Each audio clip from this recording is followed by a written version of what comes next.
En Lucas, vamos a ir al Evangelio de Lucas, en el capítulo 18, el verso 14 dice la palabra del Señor. Les digo que fue este pecador y no el fariseo quien regresó a su casa justificado delante de Dios. Pues los que se exaltan a sí mismos serán humillados y los que se humillan serán exaltados. Aquí, mis hermanos, nuevamente, la palabra nos muestra aquí el antagonismo entre esta clase de personas, los humildes y los orgullosos o los soberbios. Dice aquí que el orgulloso, nos dice, será derrumbado. Dios va a derrumbar a los altivos, a los soberbios, a los orgullosos. Pero el humilde, ¿qué? Dice que el humilde será levantado, el humilde será exaltado. Mis hermanos, el orgullo es como subirnos a una escalera y tratar de ver a todo el mundo así desde arriba. Ahora, lo bueno de eso es que muchos se sienten bien allí, desde esa escalera. Pero lo malo es que de allí, mis hermanos, nunca vamos a poder alcanzar nada. Porque la distancia emocional que establecemos desde allí es tan fría que rara vez, mis hermanos, vamos a alcanzar la felicidad desde esa escalera en la cual muchos a veces nos subimos o nos encaramamos, como dicen por allá en mi tierra.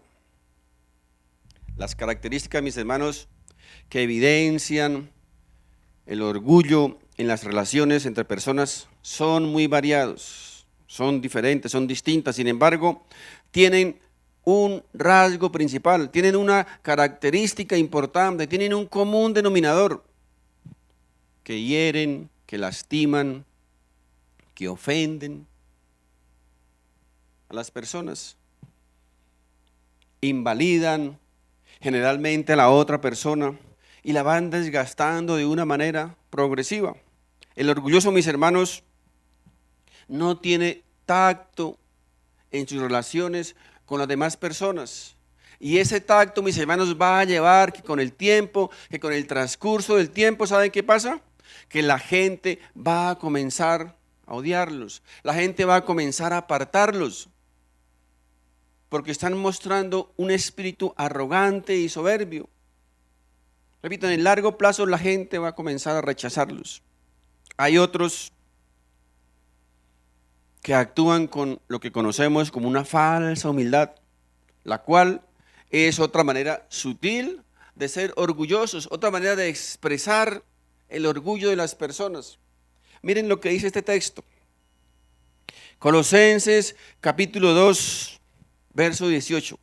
Dice: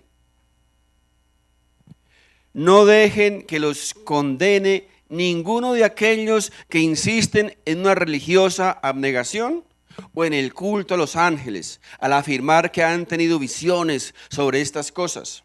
Su mente pecaminosa los ha llenado de arrogancia. Este, mis hermanos, es un texto poderoso y contundente y hace referencia a personas que aparentan espiritualmente mucho conocimiento, mucha sabiduría, y tratan con palabras rebuscadas de hacer quedar mal al hermano, de presentarse como súper especiales en el conocimiento de las cosas espirituales. Esta, mis hermanos, es otra clase de, repito, de orgullo, de arrogancia, de soberbia. Pero les recuerdo, mis hermanos, que en el cielo no hay nada oculto para Dios, y menos para los orgullosos. Les recuerdo que el orgullo fue quien se encargó de arrojar a Lucifer del cielo y cerrar sus puertas para siempre. El gran peligro con el orgulloso es que él considera, él cree, él piensa que no necesita de Dios. Y por eso comienza a alejarse de su fe y busca él entonces ser el centro de atracción. Él quiere ser el centro de atención de todos. Ahora, contrario a esto, el humilde puede reconocer, mis hermanos, que el mérito, que todo mérito viene de Jesús, que todo mérito viene de la gracia y de la misericordia de Dios, y que cada logro que obtenemos, cada éxito que obtenemos, es por su gracia y es por su misericordia, y no es nuestra. Pero también debemos asumir la responsabilidad cuando nos equivocamos. Recuerden que nosotros somos agentes responsables moralmente delante de Dios. También, repito, somos responsables delante de Dios cuando nos equivocamos. Así que, mis hermanos, el orgullo podríamos decir que es la madre de los pecados. Es un pecado que lleva a otros pecados, y ese pecado a otros pecados. Por ese pecado les recuerdo también, recordemos que fue que Satanás inició una rebelión contra Dios, por ese pecado llamado orgullo. También les recuerdo que hay millones y millones de personas en el mundo que sufren por el hambre del orgullo de muchos líderes mundiales. Todos sabemos lo que está sucediendo hace ya casi más de 2 años allá en Ucrania. Gente sufriendo, gente muriendo, solamente por el hambre de poder, por el hambre del orgullo. Por eso no nos debe sorprender, mis hermanos, que el orgullo sea uno de los pecados que más aborrece Dios, porque el orgullo y el amor, mis hermanos, no pueden ir ambos. Son opuestos, son antagónicos. El orgullo, mis hermanos, es un problema interno, con raíces profundas en nuestro corazón, y que solo la misericordia, la gracia y el favor de Dios nos puede librar de él. Quiero que miremos en el libro de Proverbios, capítulo 16, verso 5, dice la palabra del Señor: el Señor detesta a los orgullosos. Oído, Dios detesta a los orgullosos. Ciertamente recibirán su castigo. Aquí está muy claro, demasiado claro, que el Señor no tolera el orgullo. Y nosotros, como creyentes, como hijos de Dios, como cristianos, tampoco lo deberíamos hacer. El orgullo, mis hermanos, es como agarrarnos fuerte una cuchilla, y aún, aunque estemos cortándonos las manos, no somos capaces de soltarlo. El orgullo, recuerden, es un pecado que Dios detesta. El orgulloso, mis hermanos, nunca va a aceptar sus errores y va a rechazar siempre. Oído, siempre el orgulloso va a rechazar reprensiones y amonestaciones de las personas que a veces deseamos el bien de ellas. No tiene nunca la humildad de aceptar sus errores. A la persona orgullosa le ofende, no le gusta, le irrita que le llamen la atención, no le gusta que le reprendan. ¿Saben por qué? Porque ellos creen que saben todo. ¿Y quién nos va a reprender si ellos nunca se equivocan? Y aún, aunque ellos reconozcan, aunque alguien les haga saber que están equivocados, su falta de humildad les impide reconocer que están equivocados. Miren, escuché esta historia, que iban en un vuelo un médico, un científico, un pastor y un jovencito, un casi niño. Iban en un vuelo y de pronto dice que el piloto les dice: señores, estamos en peligro, el avión ha fallado. Y aunque el piloto trató de sobreponerse a ese problema, a esa falla, no pudo conseguirlo. Así que el piloto les dice: señores, por favor, el avión se va a estrellar, así que cada uno agarre su paracaídas y láncese. Así que el piloto agarró su paracaídas y se lanzó. Pero resulta que quedaban 3 paracaídas y 4 personas. El médico agarró un paracaídas y dijo, bueno, yo soy uno de los mejores cirujanos del país, salvo muchas vidas, así que la nación me necesita. Así que agarró un paracaídas y se lanzó. Luego viene el científico, dice, yo soy el hombre más inteligente del mundo, el mundo me necesita. Así que agarró su paracaídas y se lanzó. Quedaba un paracaídas, quedaba el pastor y quedaba el niño. El pastor le dice al jovencito, bueno, jovencito, yo ya soy una persona vieja, he vivido una buena vida y usted es un muchachito, está comenzando a vivir. Así que toma el paracaídas y lánzate. Y el niño le dice, no, pastor, vamos a lanzarnos ambos. Dice, pero ¿cómo? Si solo hay un paracaídas. No, pastor, ambos nos vamos a lanzar porque resulta que el hombre más inteligente del mundo se equivocó y tomó mi mochila en lugar del paracaídas.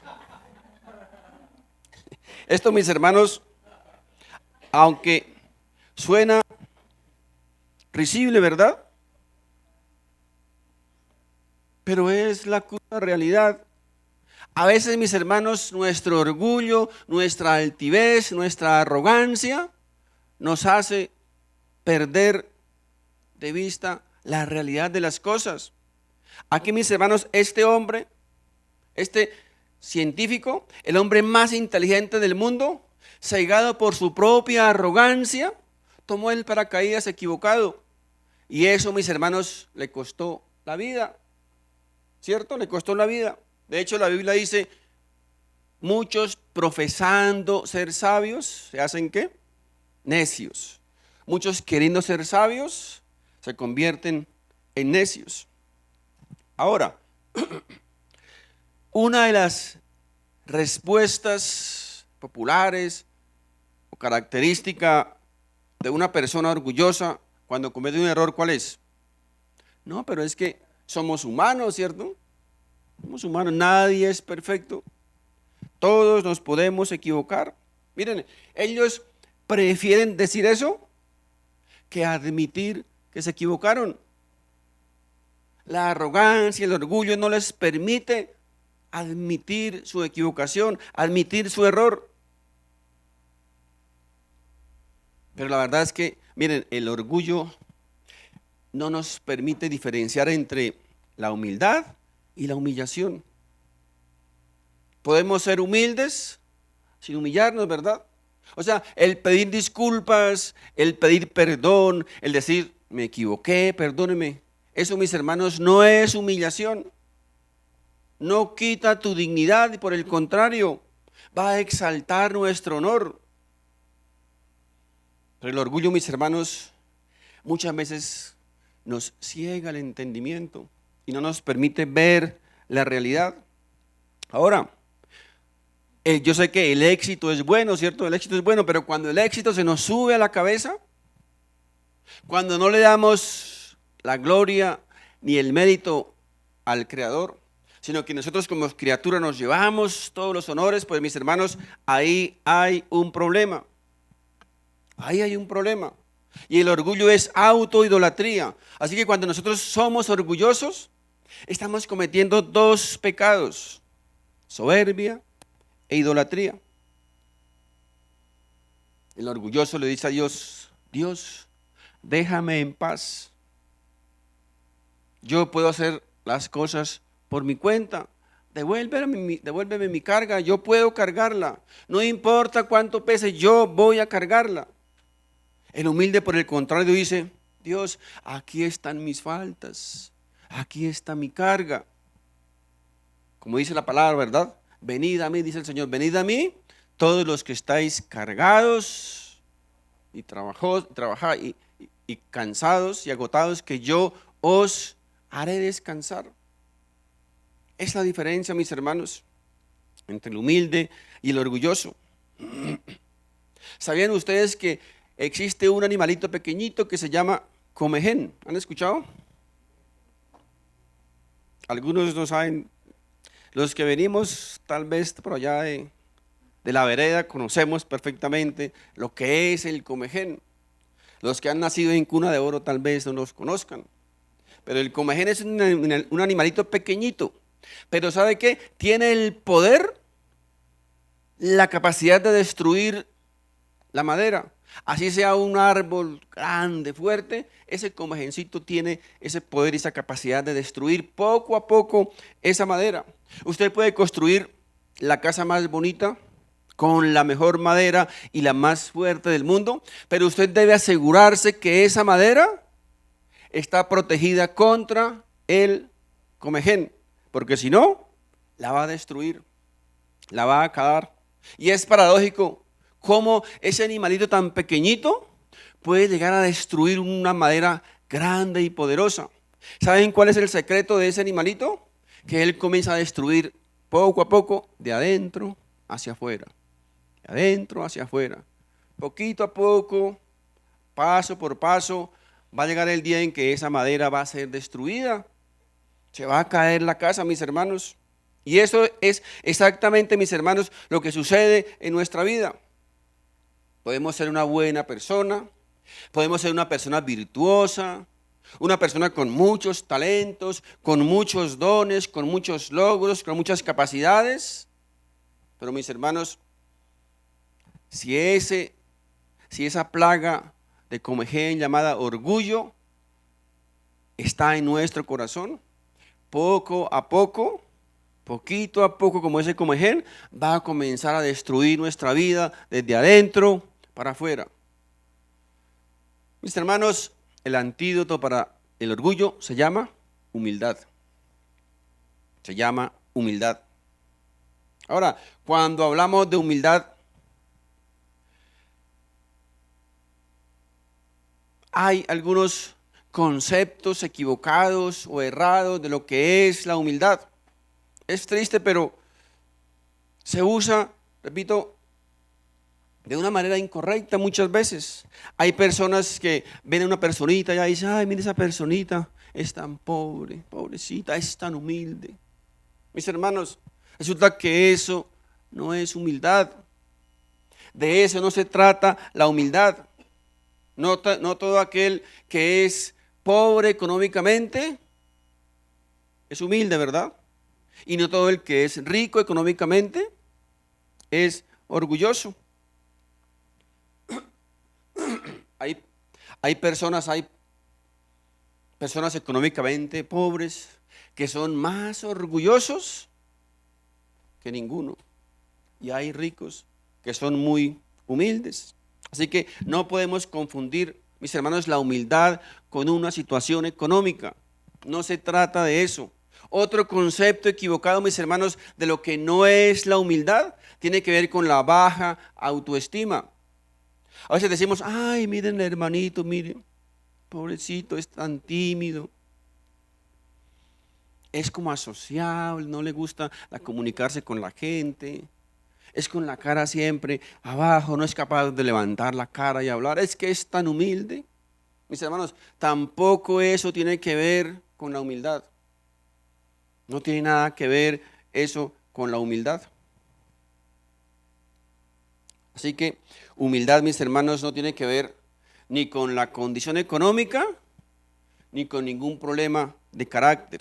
Humildad tiene que ver, mis hermanos, con una actitud del corazón al reconocer que necesitamos de Dios todos los días de nuestra vida.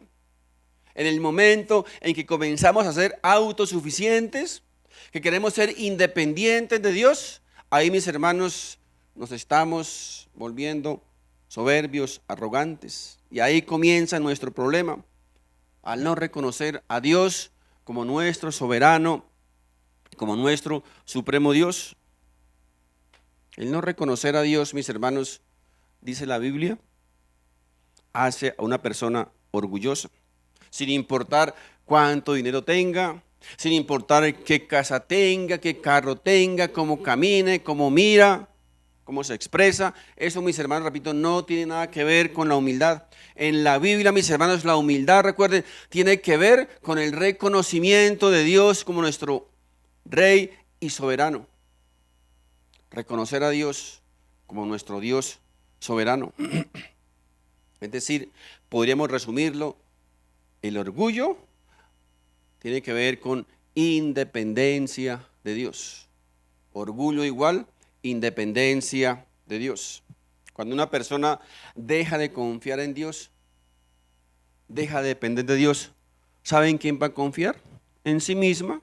Comienza a confiar en sí misma, en sus capacidades, en sus destrezas, en sus habilidades, en su dinero, en su poder, en sus éxitos, en sus triunfos, etcétera, etcétera. Miren lo que dice la Biblia aquí al respecto a estas personas. Está en Deuteronomio, capítulo 8.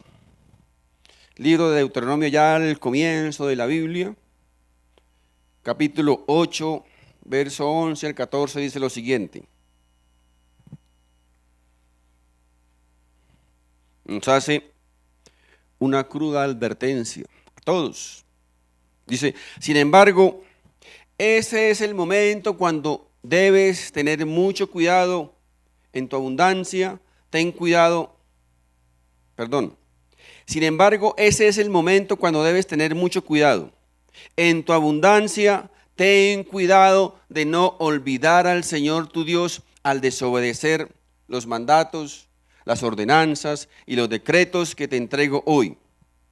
Pues cuando te sientas satisfecho y hayas prosperado y edificado casas hermosas donde vivir, cuando haya aumentado mucho el número de tus rebaños y tu ganado y se haya multiplicado tu plata, tu oro, junto con todo lo demás, ¿qué dice?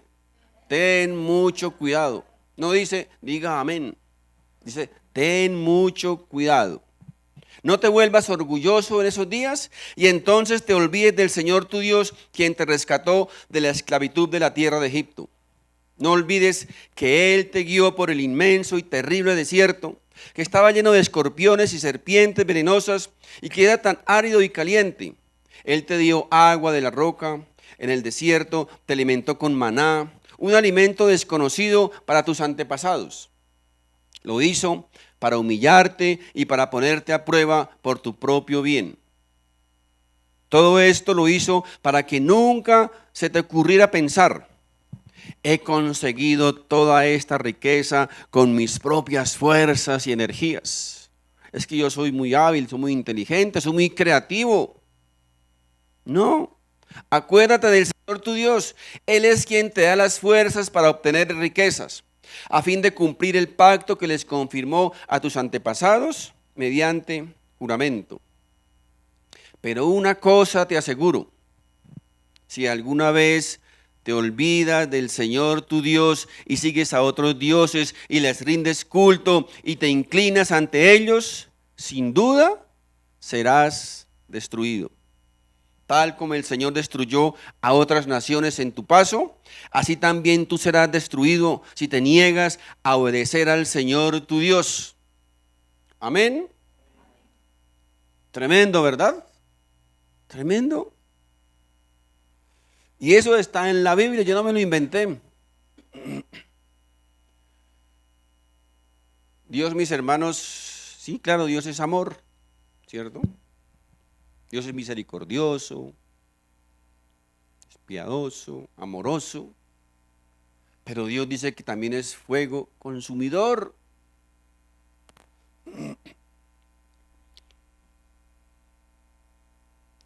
El orgullo, mis hermanos, recuerden, el orgullo no es más que independencia de Dios. Por eso es que Dios lo condena contundentemente, porque Dios aborrece enormemente el orgullo, el orgulloso. Salmo 10:4 dicen, los malvados son demasiado orgullosos para buscar a Dios. Parece que piensan que Dios está muerto. Fíjense, aquí mis hermanos, algo bien interesante, bien importante. ¿Qué es, según este texto, qué es lo que impide que el hombre malo se acerque a Dios? El orgullo, ¿cierto? El orgullo impide. El orgullo no le permite al malo, al perverso, acercarse a Dios. Pero ¿saben qué más nos enseña este texto?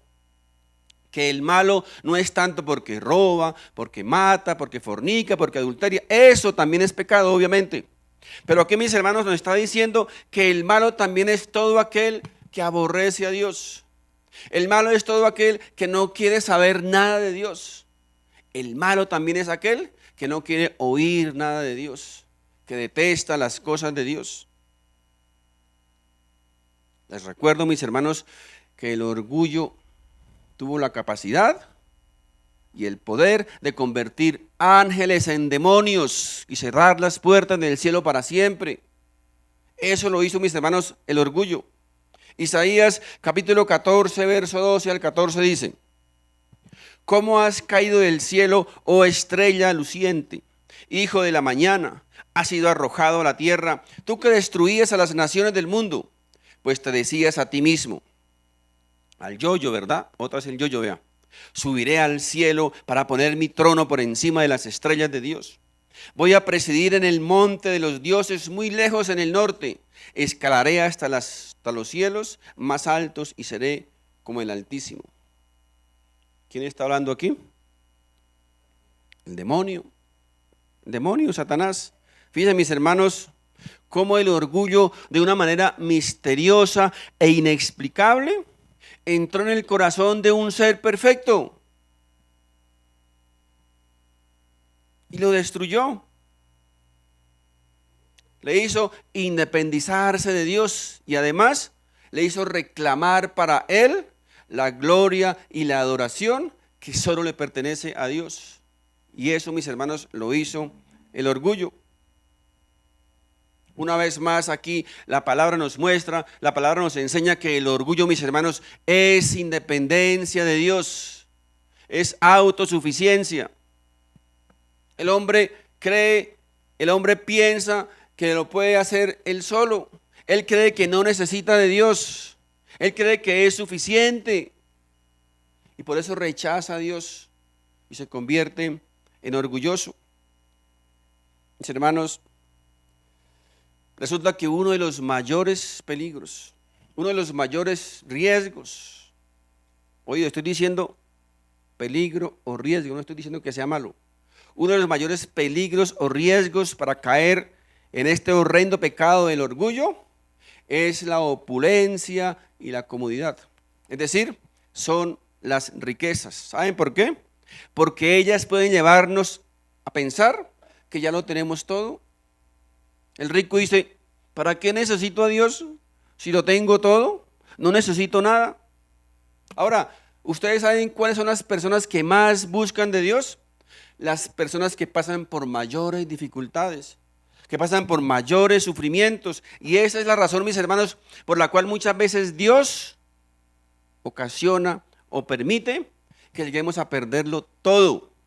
¿Saben para qué? Para que lleguemos a reconocer que nosotros, que el ser humano necesita de Dios, que todos necesitamos de Dios.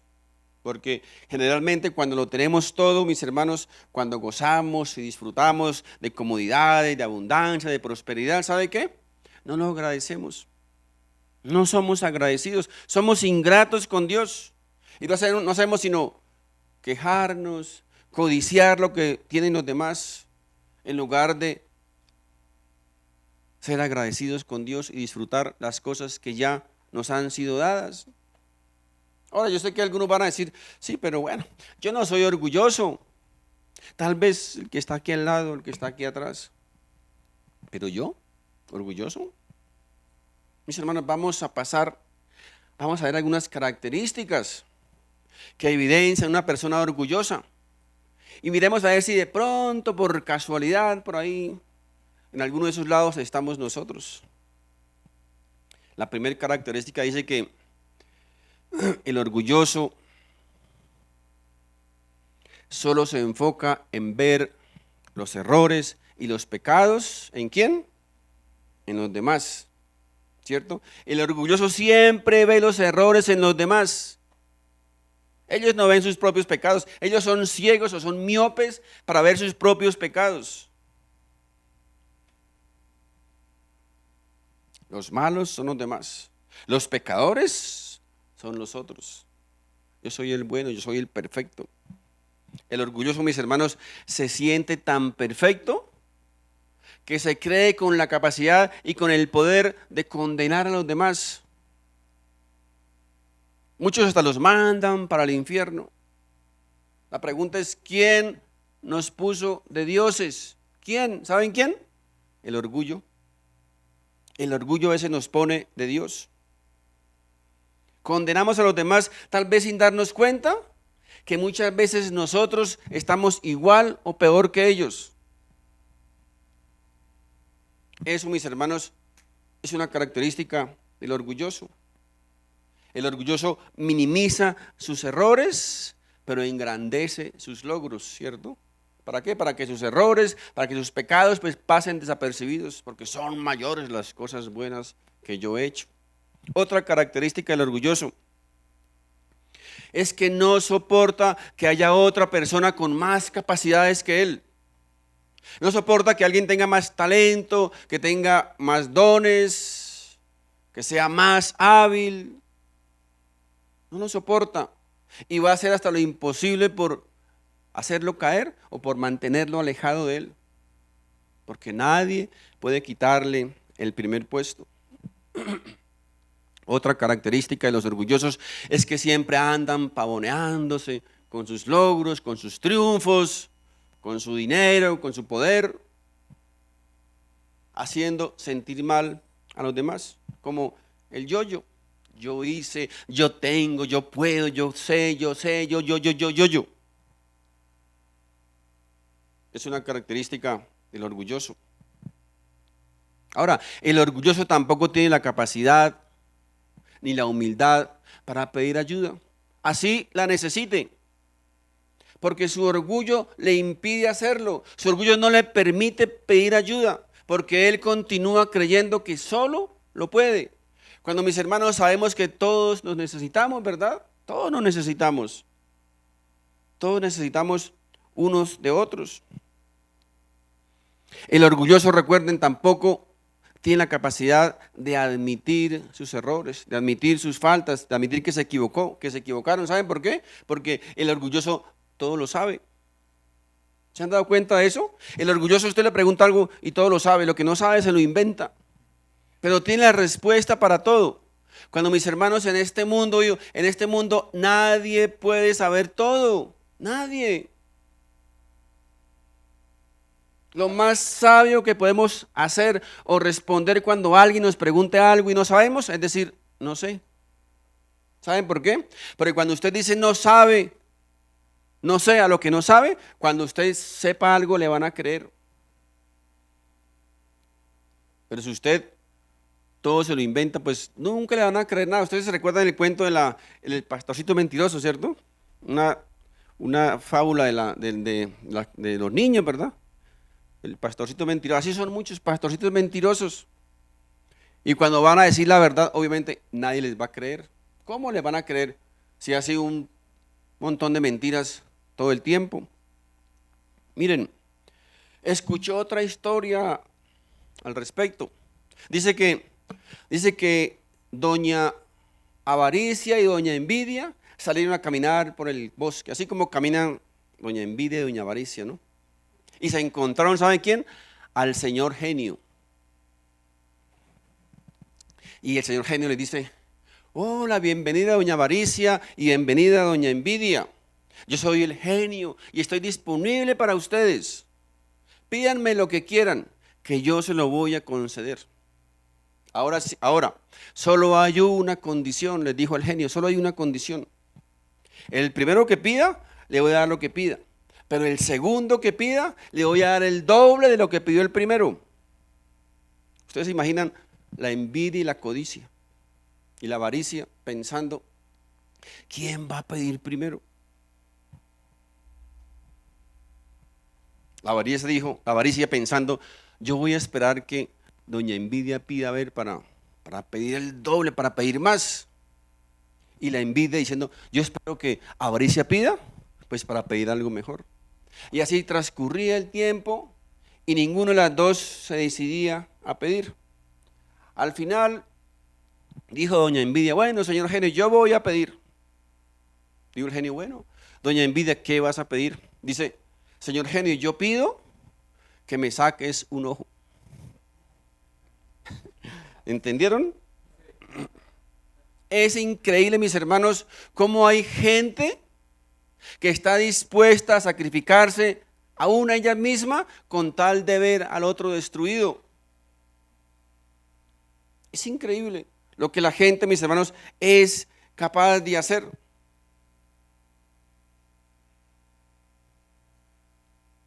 Ahora, no sé si alguno de nosotros nos hemos sentido identificados con alguna de estas características que leímos del orgullo. No sé si tal vez en alguna o en alguna de esas características nos hemos nosotros identificado o hemos estado caminando tal vez por algunas de esas sendas. Quiero que miremos cómo el Señor Jesucristo mismo presenta a las personas que reconocen, las personas que reconocen su necesidad de Él. En Mateo capítulo 5, verso 3 dice, Dios bendice a los que son pobres en espíritu y se dan cuenta de la necesidad que tienen de Él, porque el reino de los cielos les pertenece. Fíjense lo que el Señor piensa y habla de estas personas. Mis hermanos, el orgullo no es para nada una grandeza. Para nada el orgullo es una grandeza. El orgullo, por el contrario, ¿saben qué es? Es una hinchazón. Y aunque la hinchazón a veces parece que grandeza, ¿verdad? Pero la hinchazón lo que en realidad guarda, ¿saben qué es? Una infección. Porque el orgullo, mis hermanos, es una enfermedad, es un cáncer que carcome por dentro de nuestra vida. Y aunque a veces así nos sintamos, nos inflamos, nos inflemos, lo que estamos es infectados, no es grandeza. No es grandeza, es infección. Es una enfermedad del alma que destruye, mis hermanos, al ser humano desde dentro. El orgullo, mis hermanos, siempre va a tratar de proteger lo que Dios quiere destruir, pero siempre va a tratar de proteger siempre va a tratar de destruir lo que Dios quiere mantener en cada uno de nosotros. El orgullo, mis hermanos, es independencia de Dios, va en contra de Dios, odia a Dios. Quiero que analicemos por un momento la vida de dos personajes importantes y poderosos en la antigüedad que encontramos en la Biblia. Estos dos personajes caminaron por el sendero del orgullo y Dios tuvo que tratarlos, Dios tuvo que tratar con ellos, tuvo que humillarlos para que pudiesen reconocer realmente quién era Dios, la grandeza y la soberanía de Dios. Porque muchas veces, mis hermanos, Dios tiene que golpearnos fuerte, ¿verdad? Golpear nuestro orgullo, tiene que tumbarnos, tiene que noquearnos, tiene que derrumbarnos, mis hermanos, hacernos pasar por situaciones difíciles. ¿Para qué? Para que aprendamos a ser humildes, para que aprendamos lo que es la humildad. A veces tenemos que ser quebrados, quebrados en su totalidad, para que podamos ver cómo Dios mismo puede recoger esos pedazos y armarnos de nuevo. Dios, mis hermanos, Dios trata de diferentes maneras y el trato de Dios, mis hermanos, no siempre es bueno, no siempre es agradable. El primer hombre de esta historia es un hombre llamado Naamán. Naamán era un general sirio, un hombre poderoso, un tremendo guerrero. Dice que era un hombre grande y poderoso y que además era tenido en gran estima por el rey sirio. Así que Naamán no era cualquier mico en los palotes, era un hombre importantísimo. Y aunque Naamán era un hombre poderoso en todos los sentidos de la palabra, pero este hombre, mis hermanos, tenía un problema. Tenía un tremendo problema que afligía tal vez su alma y su corazón. Este general tenía lepra. Era leproso. Ustedes se imaginan un hombre tan poderoso con lepra, algo que era totalmente deshonroso para cualquier hombre en aquel entonces. Naamán, esta historia es larga y hermosa. Si alguien está interesado en profundizar en ella, la tenemos nosotros, ya la hemos trabajado, la hemos enseñado. El que quiera ir al canal está como la lepra que salva. Y ahí profundizamos sobre la vida de Naamán. Aquí vamos a resumirlo. Este hombre, recuerden, era un general sirio leproso. Y dice la historia que él fue donde el profeta Eliseo para ser sanado. Este general Naamán llegó donde Eliseo. Y cuando llegó donde Eliseo, dice la historia que Eliseo, el profeta, el hombre de Dios, ni siquiera salió a recibirlo. ¿Ustedes se imaginan?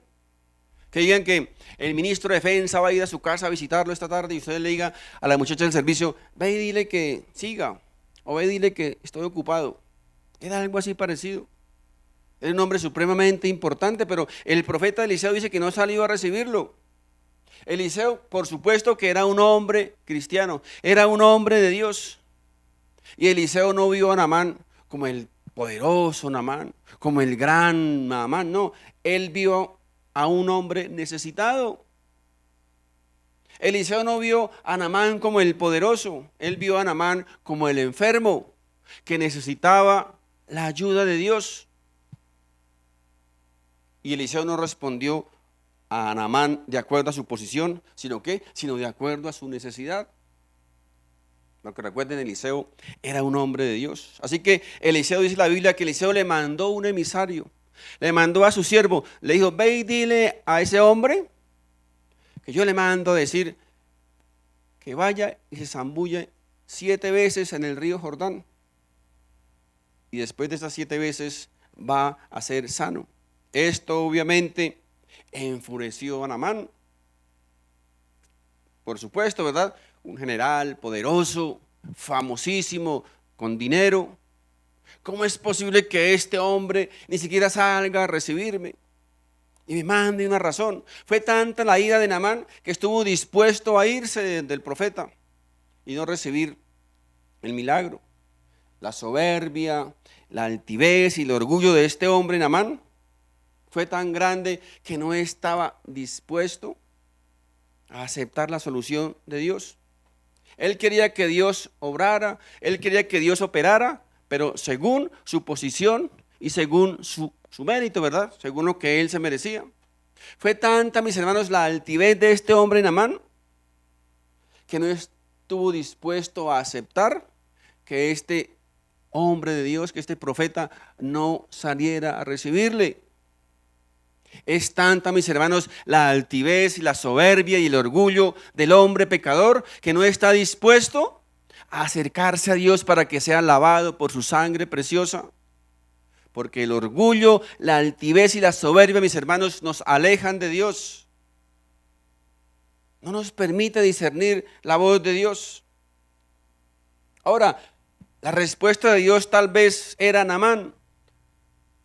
¿De qué quieres que te limpie? ¿De qué quieres que te sane? ¿Quieres una limpieza superficial? Pues ve y zambúllate en cualquier riachuelo. ¿Quieres una limpieza sencilla? Ve y zambúllate en cualquier charco. Pero si quieres ser sanado por mí, dice el Señor, pues obedezca lo que yo te digo. Obedece mi palabra. Obviamente esto era demasiado humillante para Naamán, hacer lo que el profeta le manda. No podía aceptarlo. Su orgullo, su altivez no le permitían aceptarlo. Pero mis hermanos, escúchenme lo siguiente. Dios, antes de curar nuestra lepra externa, Dios quiere curar nuestra lepra interna. Porque los milagros, mis hermanos, son hermosos, son maravillosos y amén por ellos. Pero los milagros son temporales. Dios no quiere solamente un milagro externo. Dios quiere sanarnos, mis hermanos, de aquello que nos puede condenar para toda la eternidad. Y Dios quería con este hombre sanarlo primeramente de esa lepra interna llamada orgullo. Así que al final, a regañadientes, este hombre va y se lanza al río Jordán. La instrucción era clara: lávate 7 veces en el río Jordán. Entonces imagina a este hombre pensando, pero el río Jordán, Si yo tengo mejores ríos en Siria, ¿por qué lavarme en un riachuelo como el Jordán? Pero recuerden, a regañadientes se lanzó. Y ahí fue Naamán una vez, 2 veces y nada, 3 veces y nada, 4 veces y nada. Tal vez usted se imagina qué pensaría Naamán. Estoy perdiendo el tiempo aquí. 5 veces y nada. 6 veces y nada, igual de leproso. Tal vez su siervo diciéndole: Señor, falta una vez, ¿qué pierdes? No tienes nada que perder. Una vez más, 7 veces. Dice la Biblia que cuando se lanzó, sí, la 7ª vez, cuando salió el agua, dice que su cuerpo, su carne, estaba como la de un bebecito. Esa, mis hermanos, fue la manera en que Dios sanó a Naamán. Dios curó a Naamán de esa manera. Primero lo interno y luego ¿qué? Lo externo. Así, mis hermanos, son los milagros del Señor. Así opera Dios. Dios quiere sanarnos primeramente lo interno, porque lo externo, mis hermanos, es pasajero, es temporal.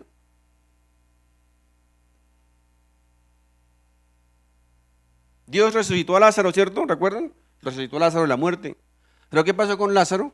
¿Dónde está? Se volvió a morir. Se enfermó tal vez de algo y se murió otra vez.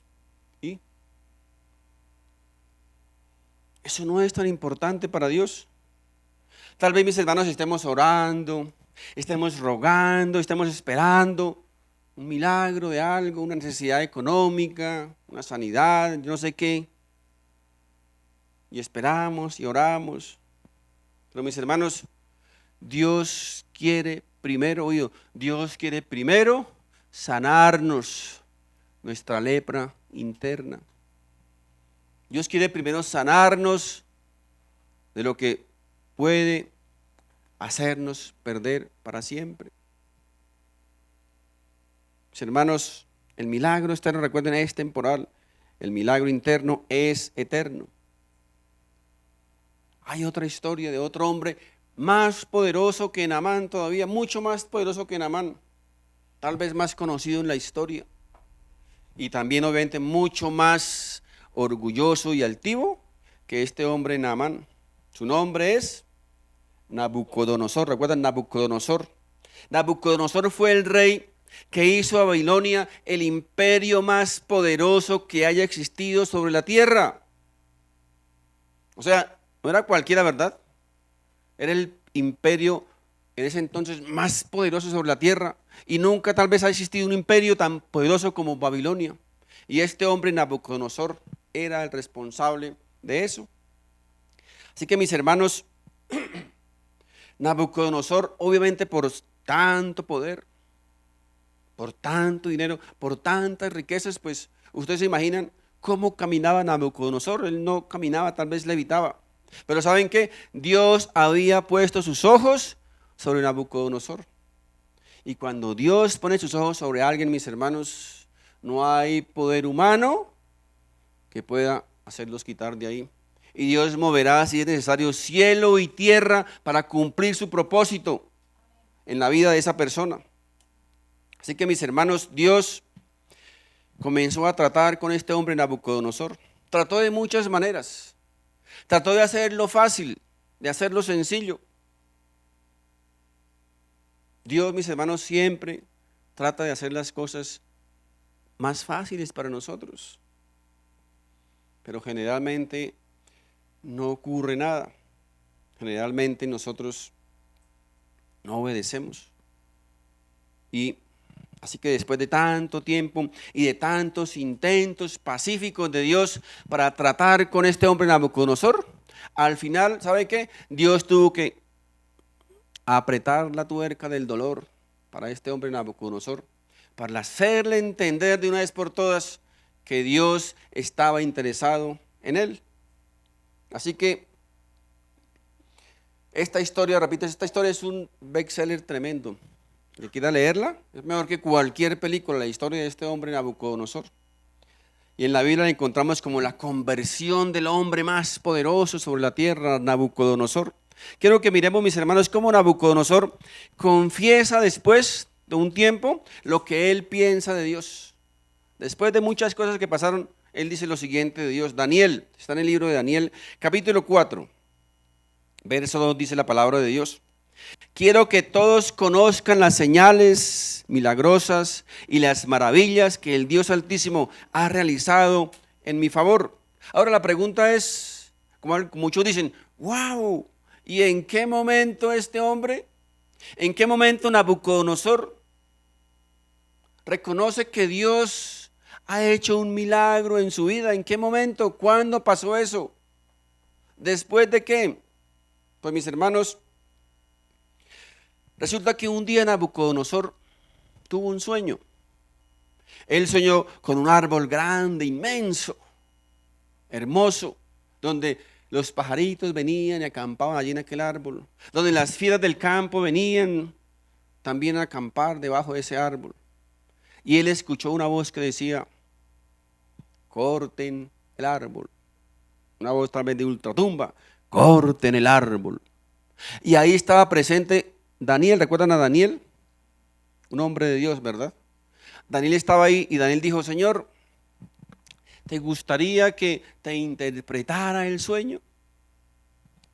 Y este hombre dijo, bueno, ¿qué significa el sueño? A ver, joven. Le dijo Daniel, Señor, el sueño significa que tú eres ese árbol. Y ese árbol va a ser cortado para que tú aprendas a reconocer que tú no eres Dios. Para que aprendas a colocar tus pies sobre la tierra. ¿Ustedes se imaginan qué pasó por la mente de este hombre Nabucodonosor?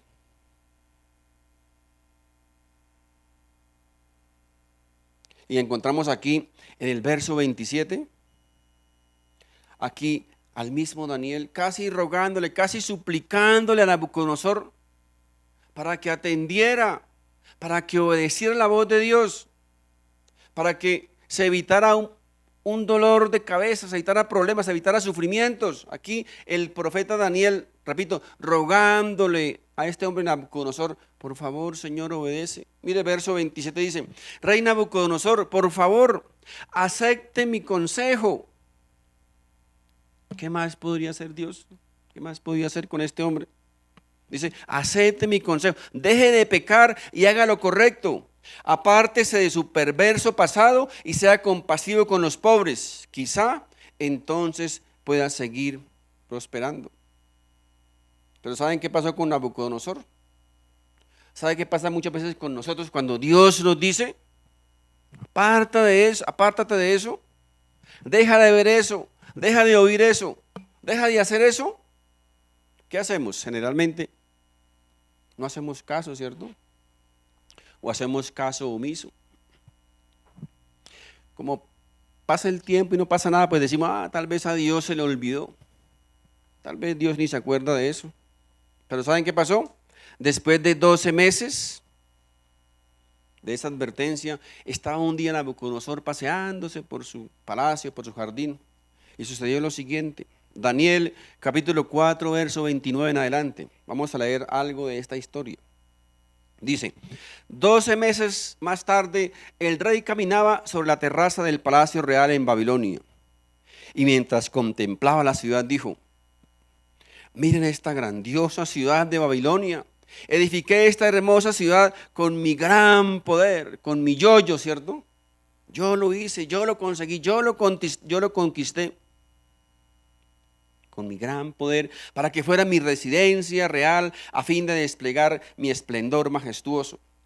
Mientras estas palabras aún estaban en su boca, se oyó una voz desde el cielo que decía, Rey Nabucodonosor, este mensaje es para ti. Ya no eres gobernante de este reino. Serás expulsado de la sociedad humana. Vivirás en el campo con los animales salvajes y comerás pasto como el ganado. Durante 7 periodos de tiempo vivirás de esta manera, hasta que reconozcas que el Altísimo gobierna los reinos del mundo y los entrega a cualquiera que Él elija. En ese mismo momento se cumplió la sentencia y Nabucodonosor fue expulsado de la sociedad humana. Comió pasto como el ganado y lo mojó el rocío del cielo. Vivió de esta manera hasta que el pelo le creció tan largo como las plumas de las águilas y las uñas como las garras de un ave. ¿Saben qué pasó aquí con este rey Nabucodonosor? Con todo su esplendor, con todo su poder, con toda su riqueza, con todo su oro, Dios le mandó una enfermedad llamada licantropía crónica. Y es una condición en que el ser humano se rebaja a vivir como un animal. Durante 7 años vivió en esa condición como un animal. ¿Quién le mandó eso? ¿El diablo? Ah, Dios, ¿cierto? Dios. Ah, pero es que Dios no castiga. ¿Quién dijo que Dios castiga? Bueno, será en la Biblia de esos mentirosos. Porque en la Biblia que conocemos, aquí vemos a Dios castigando a este hombre. ¿Para qué?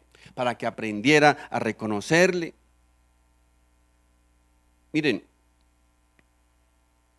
verso 34 dice: cuando se cumplió el tiempo, ahora habla él, yo Nabucodonosor, levanté los ojos al cielo, recuperé la razón, alabé y adoré al Altísimo y di honra a aquel que vive para siempre. El verso 36 y 37 dice: cuando recobré la razón, también recuperé mi honra, mi gloria y mi reino. Mis asesores y nobles me buscaron y fui restituido como cabeza de mi reino, con mayor honra que antes. Ahora yo, Nabucodonosor, alabo, glorifico y doy honra al Rey del cielo. Todos sus actos son justos y verdaderos y es capaz de humillar al soberbio. Qué tremendo, ¿verdad? Fíjense hasta dónde tuvo que llevar Dios a este encopetado y orgulloso rey. Lo que él no quiso aprender en la abundancia, lo tuvo que aprender en la escasez. Lo que no quiso aprender en la comodidad, tuvo que aprenderlo, mis hermanos, en el sufrimiento. Porque así opera Dios. Tuvo que aprender a ser humilde, aprender a reconocer que Dios está, que Dios gobierna sobre el universo, sobre todos los hombres. Aprender a reconocer que Él necesita de Dios. Aprender a reconocer, mis hermanos, que necesitamos ser dependientes de Dios. Todos necesitamos de Dios. Mi amigo, no permitas que el cáncer del orgullo carcoma tu vida, carcoma tu corazón y llegue a destruirte. Ok, tal vez Dios tenga que aplicar sus métodos divinos, como lo hizo con estos hombres en la antigüedad. Necesitamos reconocer, mis hermanos, nuestra dependencia de Dios, reconocer nuestra necesidad de Dios, reconocer que, como dice la palabra, separados de Dios, mis hermanos, nada podemos hacer. Separados de Dios, nada podemos hacer. Siempre, siempre, siempre necesitamos de Dios, porque nuestra vida, nuestro futuro, nuestra familia, nuestros hijos, nuestros cónyuges, mis hermanos, todos están en las manos de Dios. Nosotros no tenemos control absoluto de ellos. Por eso necesitamos confiar todos los días de nuestra vida, de la gracia, de la misericordia y del favor de nuestro Dios. Amén. Mis hermanos, les invito para que nos pongamos de pie. Padre Santo, en el nombre de Jesús, te damos una vez, Señor, una vez más las gracias por tu palabra. Señor, gracias, bendito Dios, porque tu palabra es ese alimento, Señor, que llega a nuestro corazón. Tu palabra es esa lámpara que ilumina nuestro caminar, que nos guía, que nos muestra el sendero, Señor. Gracias, Padre Santo, por tus exhortaciones, Señor, porque siempre, siempre, bendito Dios, tú quieres lo mejor para cada uno de nosotros. Hoy oramos, bendito Dios,